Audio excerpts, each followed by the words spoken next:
Welcome to our afternoon LinkedIn Live chat discussion, coffee time, whatever you guys want to call it. I'm here with Dr. Kendra Smith, the chair of the MPA program, and we're going to begin in a few minutes, but we would just want to welcome everyone and let you guys all just settle in.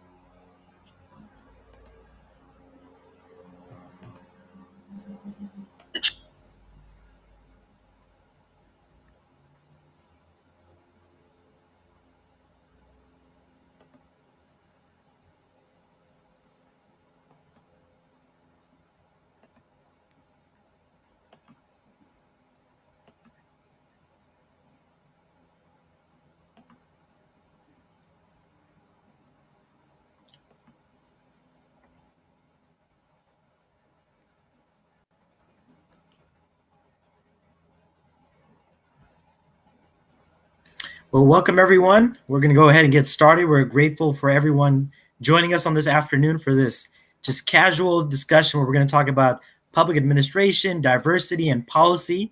And today we have Dr. Kendra Smith, who's an expert. She's the chair of the MPA program. And, let's go ahead and get started.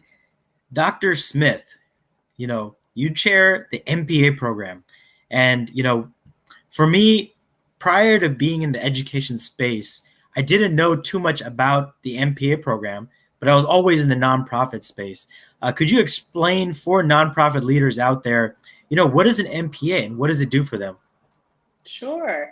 So, in short, a master's in public administration is really teaching people how Mm-hmm. to lead and manage in public organizations. And so, by public organizations, that's a broad definition of government agencies, nonprofits, and kind of everything in between that seeks to serve the public. Mm-hmm. So, for a nonprofit leader, I think there's probably there's two sets of nonprofit leaders, or maybe three sets, or many different sets. But there on one end, there's many people who lead nonprofits that are, well funded and they're large. They've been around for a long time. They have grants. They have supports to function. But then you have many people, which I think is the majority of people that have community organizations, smaller organizations, people that are really just trying to manage a full-time career and then building the organization on the side, or they're one or two of the employees that are running the organization.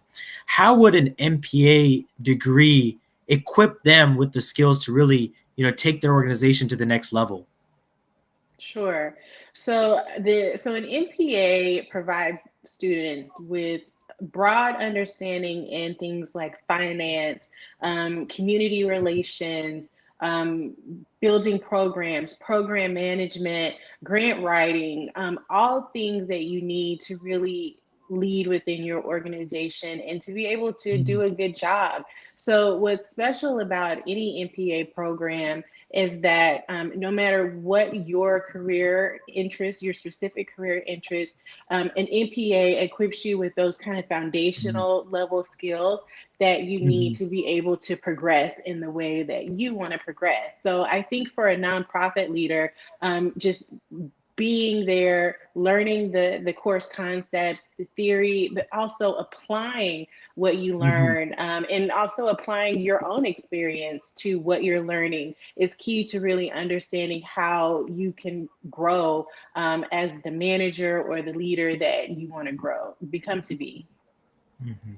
Would you say for nonprofits, this is probably, this is like the specialty degree for a nonprofit leader? If someone is an ED or something like that, this is what will really help them um, build their organization. Will it help them build their organization? I Hmm. think so. I mean, I think like any degree program, it provides any student with the skill set they need to advance the way that they want. And I think, coupled with what you learn in your program, uh, coupled with your desire to grow and to do great things for your organization, I 100% think that getting an MPA could help anyone get to where they're trying to go if they're also committed to going there and doing the work to get there. Mhm. That's amazing. So that's one audience. It's an MPA is not the nonprofit space is a space that the MPA does speak to. But what about the other areas? I see a lot of people that are legislators, a lot of people that are politicians, elected officials, and I always see next to their name, comma MPA. And what is it about public administration leaders that an MPA speaks to them? And what's the difference between the nonprofit space and what elected officials are doing with the MPA? Well, the biggest difference between elected officials and people who might be working in nonprofits is that elected officials are actually creating policy. Hmm. Okay. And so they're creating policy and should be responsible for evaluating and assessing policy to understand how it actually works. And people with MPAs are largely responsible for actually implementing Hmm. policy. And so that is the core difference. And so when lawmakers write policy, a lot of times the nuances of the policy of how it actually gets delivered is actually left to people who work in public organizations. And so Hmm. these are so part of what you learn in an MPA is how to navigate those waters and how to actually be a good implementer, and make sure that you're implementing policy in a way that is lawful and that is Hmm. ethical and that also serves the public. So that's really the core difference. So that's really interesting. Legislators have the ability to create and shape policy, and the MPA is sort of one of those degrees that really helps them equip them with the skills. Um, what does the landscape look like right now within elected officials and public administration? I mean, from what it seems like, we are having conversations about diversity and the need for equity, the need for inclusion. Um, do you see the MPA degree understanding the framework of MPA degree helping people understand how to implement that in policy, whether they are from a background that's diverse or not? Um, and will it help people that want to get into this space? I think the kind of vague answer is it depends. So I think Mhm. it depends on what NPA program you go through. So when I was a young NPA student, nobody was talking about diversity and nobody was talking about equity and how to weave that into Mhm. public programs. So that's not something that people traditionally learn.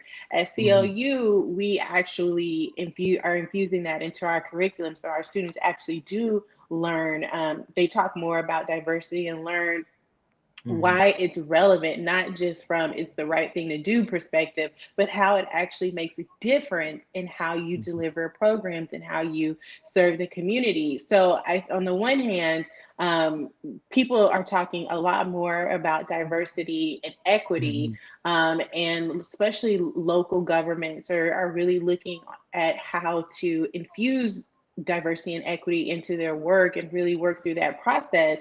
Um, However, a lot of them are challenged because they just weren't trained for that in their Mhm. MPA programs. And so it's my hope that our students, our MPA, our Claremont Lincoln MPA students, are actually able to take the lessons that they learned by virtue of this being a new program and it being a new curriculum and an innovative curriculum, and go out into the world or go out into where they currently work, and start infusing what they know about diversity and equity into their work.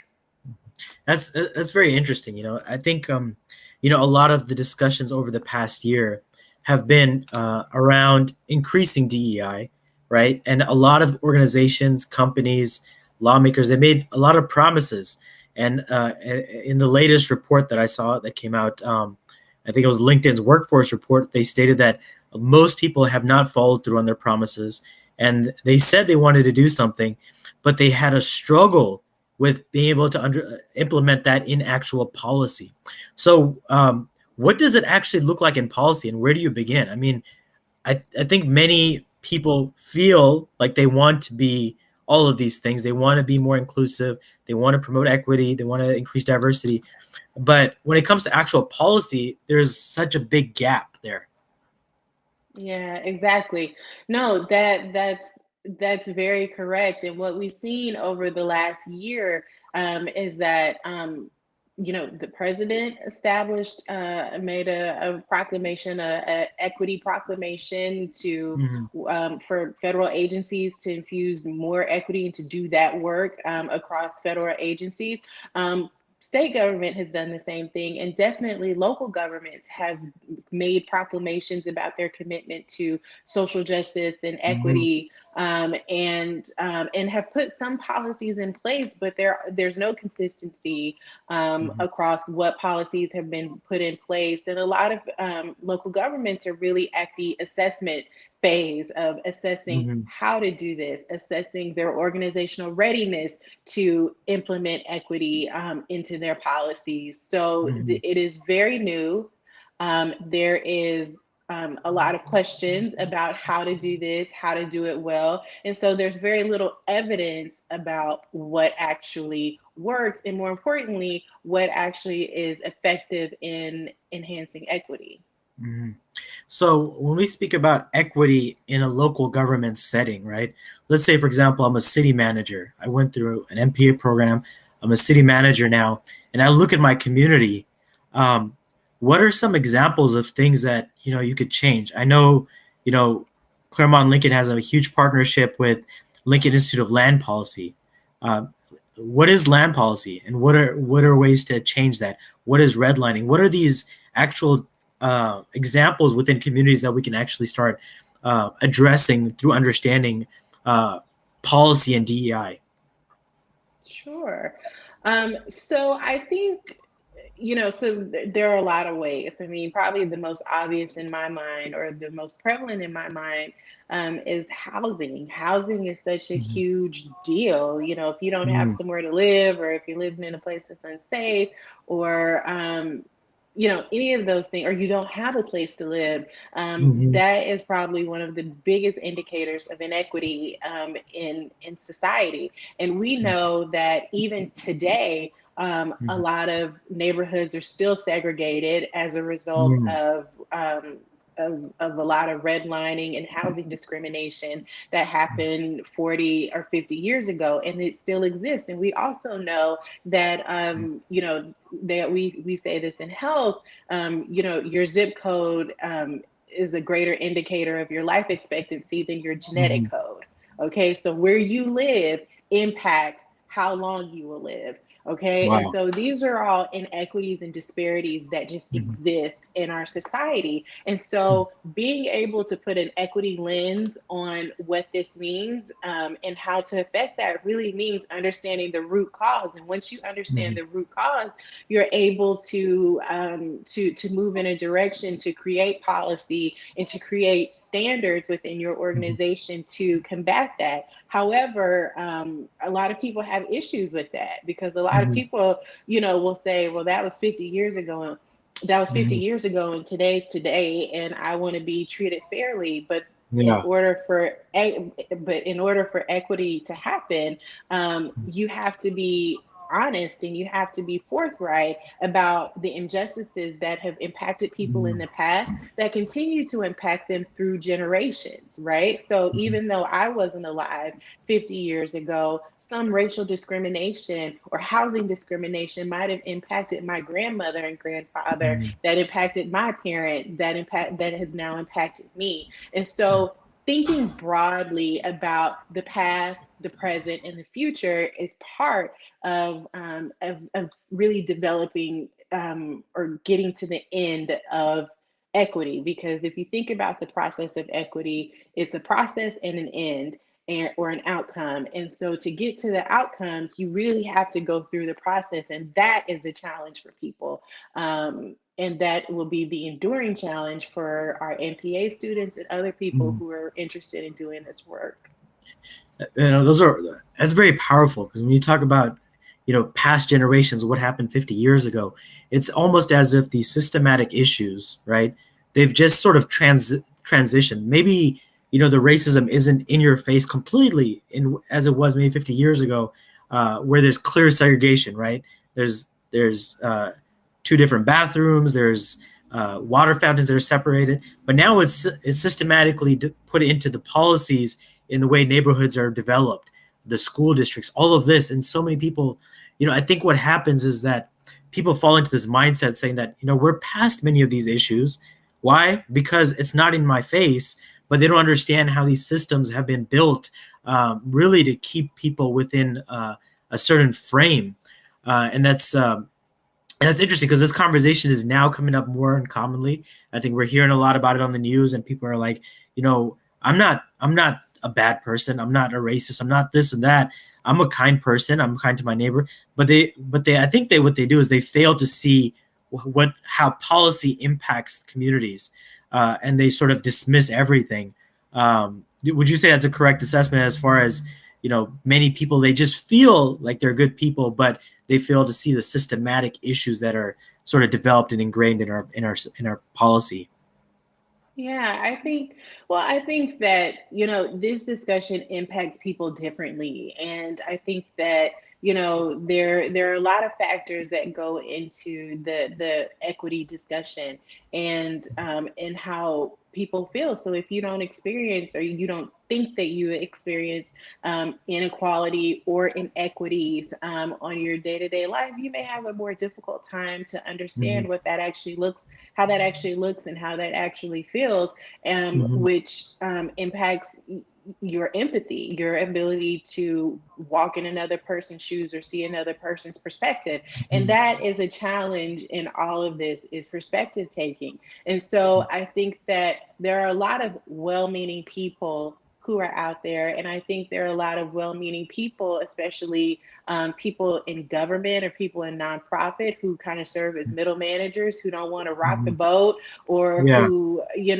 who have so many other great things that they want to do that the equity thing is just such a it's big and it's Mm-hmm. complex and it's hard to manage that they may shy away. And what my hope is that enough people, enough schools, and enough professionals will really work to enhance the body of knowledge around this work to the Mm-hmm. fact that it's not so abstract and that it's more evidence based and that we actually have examples of what this looks like and that people are able to replicate because every day that we don't, there is somebody or a group of somebodies who are suffering.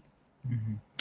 Do you think that the way that you learned the MPA program when you went through your own public administration training, because the focus wasn't on diversity and equity inclusion, it wasn't something people talked about in the past. Do you think that people actually just need to begin from scratch and go through a program where diversity and equity is the complete focus? Because it almost seems like, picking up, I think what a lot of people do is they've been working for so many years, they try to pick up parts of the DEI and they try to implement it in their daily life. But isn't it the central part of the conversation? Shouldn't everything begin with DEI and everything else builds around it? Well, that's a challenging question that I'm not sure I have a good answer for. But I will say that, absent going back to school to pursue a whole degree, with that focus, I think that there's space and there's opportunity for people to learn. And I think that there's also space and opportunity that for people within these organizations to start these conversations and to have these conversations about not just about what are we going to do about equity, but what does it mean? What does it mean Mm-hmm. for your job, for your workplace, for your organization, for your city? What is the Mm-hmm. impact if at my institution, if we do this work, what is the impact on our community? What are the unintended consequences? To start having those discussions and then move towards an equity agenda that you can actually operationalize, I think is powerful. And it's all Mm-hmm. things that people can do now on their own. That's powerful. So if there was one message, I mean, I'm going to tell everyone now because we're close to closing to wrapping up. That first of all, we're going to have many of these conversations. But secondly, you should enroll in the MPA program at CLU. I think that's a given. Go on the website. I think even if you have a master's degree, even if you have a doctorate, even if you've been working for 20 years, I think it's really just something that really speaks to the core of our issues. And I think, spending a good year going through the training again will open your mindset to a lot of the different perspectives that are really challenging us today. Um, but beyond all of that, what's your one piece of advice to public administrators out there right now? Oh my goodness. One piece of advice. One piece of advice. Um, I would, I don't know. I think my one piece of advice in terms of equity, for looking at it through that lens, is to start the work. I think that it's challenging, it's complex, it's daunting, but it's also really exciting, and it's such an opportunity to make a change in your community in ways that you could see while you're still there or working Mhm. there or in your lifetime, but also changes that will have reverberating impacts on generations to come, just as the policies created 50 and 60 years ago still impact us today.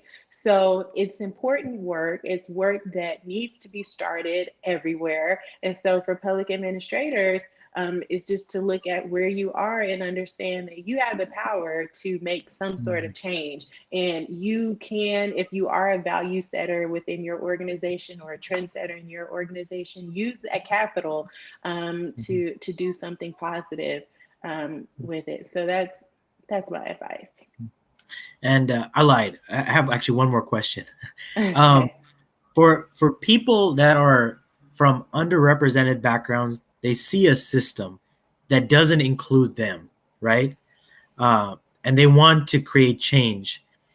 How do you think they can begin? I think it's scary for some people that they don't, when you have a system that's built, right? And it's not built around who they are as people, whether that's, they're from any underrepresented background, they almost feel like there's no opportunity to get into the space. How do you address that? Where should they begin, and how can they really feel like they can start making that change? Yeah, that's a really important question. So, um, I think that those instincts are correct as a young person of color, as a woman of color. I early on in my career, I had those feelings, and it's difficult to be in a to try to enter into a system that wasn't really built for you to be successful. Mhm. So my biggest advice is to you kind of you need to get the credentials that whatever your career field tells you need to get those credentials, and then you also need to find ways to empower yourself. Oftentimes, you're not going to be in spaces where other people empower you, so you really Mhm. have to find strength within yourself and find your tribe, find your people. And that can be in the form of your peers. It can be in the form of mentors, because there are a lot of people who probably look like you, and even people who don't look like you, who see you, who want to support you directly, or who want to support you from afar. So find the right people to connect with and to remain engaged with, and do your best. Um, you know, Speak up when you need to speak up for yourself. Advocate for yourself.